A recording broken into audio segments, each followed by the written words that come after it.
It's hard to overstate what a game-changing success Star Wars was when it released in the summer of 1977. While Jaws essentially created the summer blockbuster model 2 years prior, George Lucas's adventure epic was a novelty in that it was based entirely on an original idea, breathing life back into the science fiction genre. The extraordinary success of Star Wars undoubtedly paved the way for shows like Battlestar Galactica. First premiering in 1978, Battlestar Galactica was an epic space adventure with memorable characters, incredible technical prowess, and inventive action sequences. Battlestar Galactica was a perfect treat for Star Wars fans who were waiting 3 long years for The Empire Strikes Back to hit theaters. However, 20th Century Fox felt that Battlestar Galactica was too similar to Star Wars and filed a lawsuit against Universal.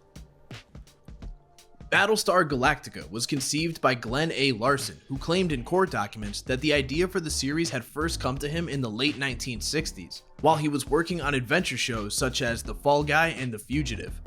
On a narrative level, Star Wars and Battlestar Galactica were fairly distinct. Star Wars was framed as a piece of mythology that took place in a galaxy far, far away, while Battlestar Galactica served as a dire warning about the evils of technology. However, Fox felt that Battlestar Galactica had spoiled the market for science fiction programming.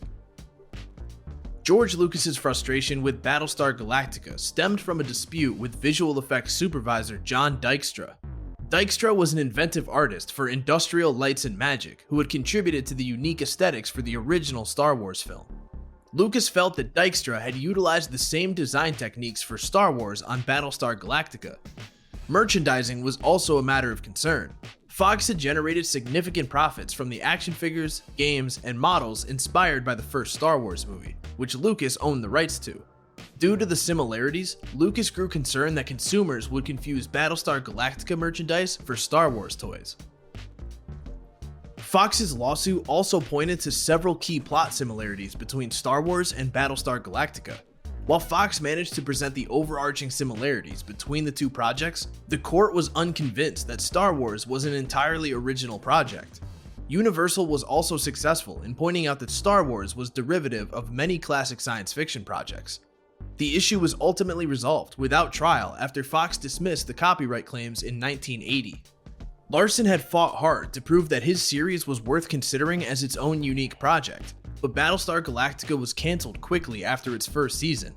High production costs led ABC to develop the low-budget spin-off Galactica 1980, which also performed poorly and was cancelled after only airing 10 episodes. While the original shows never lived up to their potential, they earned a passionate cult following among science fiction buffs. This led Battlestar Galactica to eventually have a successful reboot in 2004 from Star Trek The Next Generation writer Ronald D. Moore.